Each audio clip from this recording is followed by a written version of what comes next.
Assalamualaikum warahmatullahi wabarakatuh. Bismillahirrahmanirrahim. Perkenalkanlah teman-teman online dimanapun kalian berada. Nama saya Abdurrahman Kafa, biasa dipanggil Iman Kafa. Saya lahir di tahun 97, tepatnya pada tanggal 17 Maret 1997. Kelahiran di Kediri, dan saya menjalani pendidikan di Pondok Pesantren Lirboyo Kediri, atau dengan Madrasah Hidayatul Mubtadiin. Alhamdulillah, untuk tahun ke tahun saya masih menjalani hikmah di Pondok Pesantren Lirboyo sampai saat ini.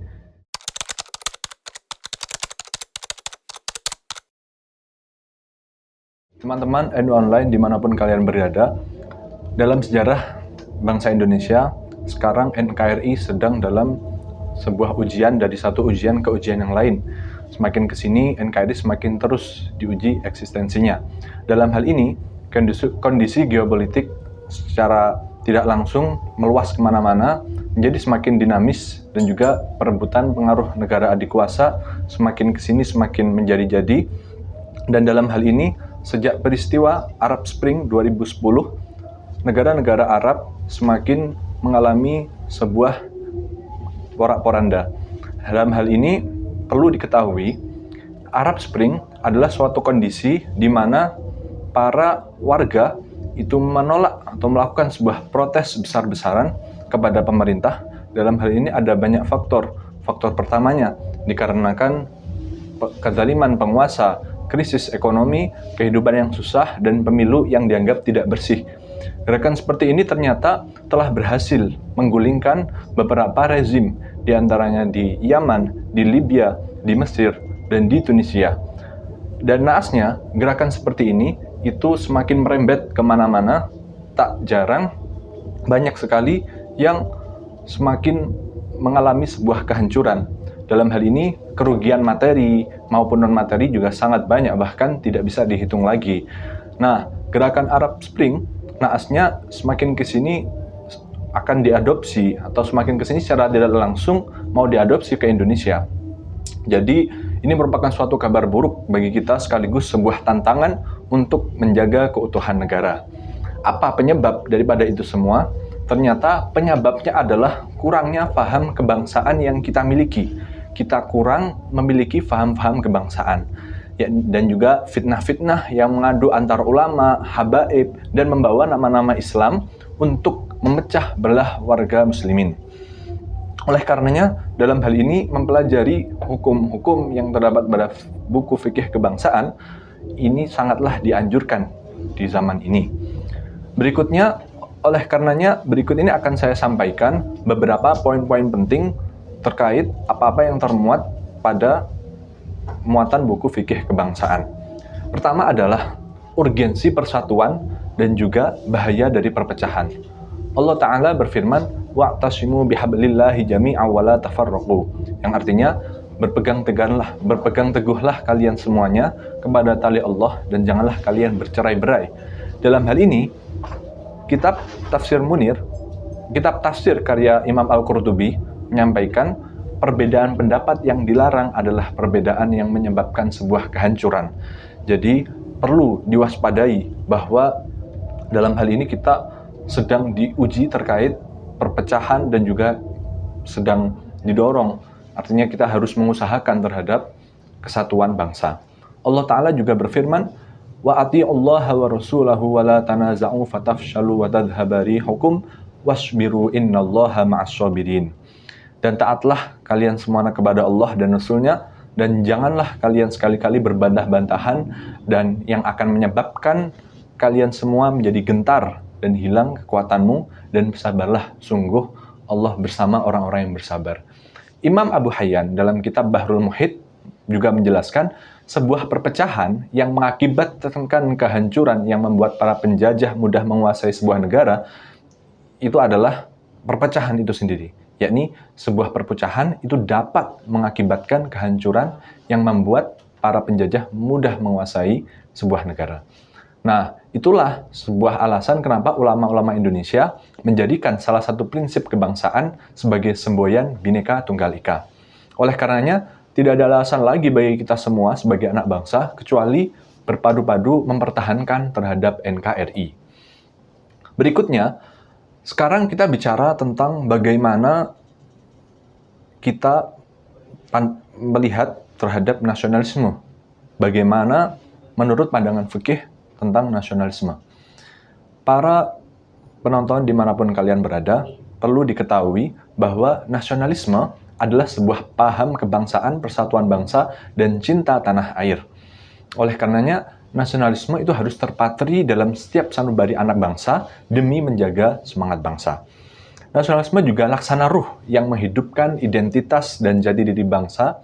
Dalam hal ini, ada sebuah uswah dari Rasulullah dalam sebuah hadis berbunyi, kana idza qadima min safarin fanadhara ila judranil madinah aw du'a rahilatah wa in kana ala dabatin harrakaha min hubbiha.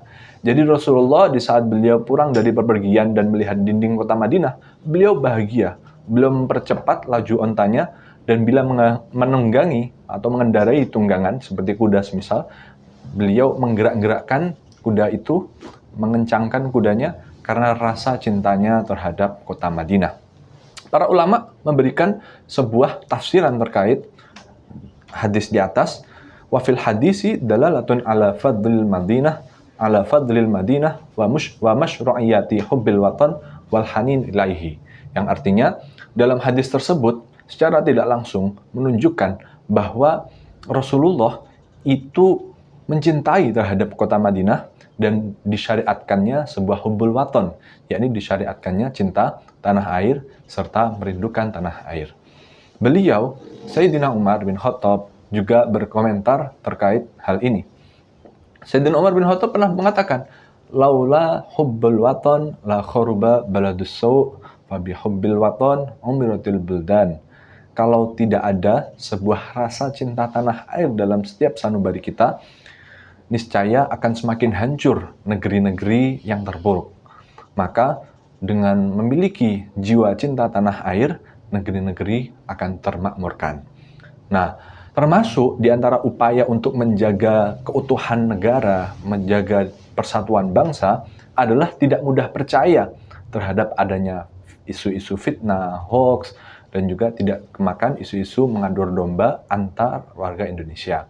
Oleh karenanya, teman-teman, dalam hal ini saya sangat menganjurkan untuk kalian semuanya dalam menghadapi tantangan zaman ini, banyak sekali yang menjadi PR bagi kita. Salah satunya adalah memiliki faham-faham kebangsaan dalam diri kita. Sebab apa? Sebab yang namanya sebuah kemajuan negara, yang namanya sebuah keamanan negara, semuanya ada di tangan kita. Kalau semisal kita tidak teredukasi terkait itu, niscaya sesuatu yang tidak kita inginkan itu akan terjadi.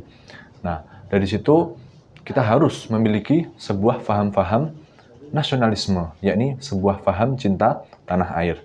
Nah, dari satu sisi lagi, bagaimana pandangan Islam, pandangan fikih, memandang toleransi kegiatan beragama dalam sebuah negara. Nah, makna toleransi itu sendiri sebenarnya adalah menghargai keyakinan orang lain tanpa mengusik perbedaan mereka, tapi yang perlu ditekankan dalam hal ini adalah kita menghargai sembari tetap meyakini betul satu-satunya yang benar ya meyakini agama Islam. Nah, poin menghargai ini bisa diartikan sebagai sebuah bentuk penghormatan tanpa mengganggu peribadatan mereka. Seperti di saat mereka sedang beribadah, kita tidak mencaci maki kepada mereka, kita memberikan sebuah kebebasan untuk mereka. Dan baiknya, kita tidak berlebihan dalam hal itu. Kita tidak berlebihan dalam mempelajarinya. Sampai-sampai kita berusaha untuk mempelajari seutuhnya. Kalau memang hal tersebut kita pelajari dalam urusan toleransi beragama, dalam rangka kita ingin berargumen, monggo-monggo saja, silahkan.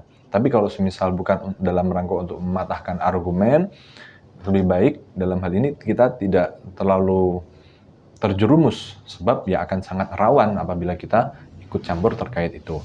Nah, apabila kita melihat dalam salah satu firman Allah, Allah berfirman, "Walau syaa rabbuka laja'alan nasa ummatan wahidatan wa la yazaluna mukhtalifin." Jika Tuhanmu menghendaki, tentu Ia akan menjadikan manusia umat yang satu. Tapi mereka senantiasa berselisih pendapat. Saya lanjut dari ayatnya, illa man rahima rabbuk walidzalika khalaqahum wa tammat kalimatu rabbika la amla'anna jahannama minal jinnati wan nasi ajma'in. Kecuali orang-orang yang diberikan rahmat oleh Tuhanmu, untuk itulah Allah menciptakan mereka. Yakni kalimat Tuhanmu, keputusannya telah ditetapkan, sungguh Allah, yakni aku, akan memenuhi neraka jahanam dengan jin dan manusia semuanya. Nah, oleh karenanya, dalam hal ini, poinnya adalah terkait toleransi beragama, kita tidak melampaui batas-batas yang telah ditentukan. Monggo silahkan kita bertoleransi, tapi hanya sekedar untuk menghargai perbedaan tanpa ada unsur terlalu muluk-muluk kepada orang-orang yang berbeda agama dengan kita. Sekarang kita bicara soal bagaimana relasi agama dan negara. Ada salah satu makalah yang bunyinya ad-dinu wal mulku tau'amani, yang namanya agama dan negara adalah dua hal yang tidak bisa dipisahkan. Tau'am itu kalau dalam bahasa Arab artinya adalah kembar, yakni sesuatu yang pasti berdampingan. Jadi agama dan negara itu merupakan dua hal yang tidak bisa dipisahkan, keduanya saling menguatkan satu sama lain. Agama adalah pondasi, sedangkan negara adalah penjaganya. Agama tanpa negara akan sia-sia. Sebab apa? Karena untuk menegakkan perintah, anjuran maupun menghindarkan larangannya secara optimal, perlu keterlibatan negara. Sekali lagi, agama tanpa negara adalah hal yang sia-sia. Karena untuk menegakkan perintah ataupun anjuran syariat, menjauhi larangannya, dalam hal ini kita perlu keterlibatan negara. Dan sebaliknya, sebuah negara tanpa agama itu akan hancur. Karena apa? Karena agama membekali para pemeluknya dengan aturan-aturan yang sesuai dengan posisi masing-masing untuk nanti dipertanggungjawabkan di hadapan Allah Subhanahu wa Ta'ala. Nah, sekiranya itu paham-paham kebangsaan yang saya sampaikan dapat kita simpulkan. Pertama, pentingnya memiliki sebuah persatuan bangsa, wa'tasimu bihablillahi jami'an wa la tafarraqu. Kedua, pentingnya memiliki jiwa nasionalisme, yakni jiwa tanah air, karena bagaimanapun juga saat kita memiliki kecintaan terhadap negeri kita akan melakukan yang terbaik demi keamanan negara. Yang ketiga, yakni pentingnya sebuah edukasi terkait toleransi. Boleh kita menghargai toleransi, tapi jangan terlalu berlebihan. Kalau sekiranya diperlukan untuk sesuatu yang digunakan berargumen, silahkan. Tapi kalau semisal tidak ada kepentingan, sebaiknya secukupnya saja. Yang terakhir, yakni sebuah agama dengan negara itu adalah dua hal yang tidak bisa dipisahkan, karena satu sama lain itu akan saling membutuhkan. Sekiranya seperti itu yang bisa kami sampaikan. Kurang lebihnya mohon maaf, semoga dimengerti. Sekian, Assalamualaikum warahmatullahi wabarakatuh.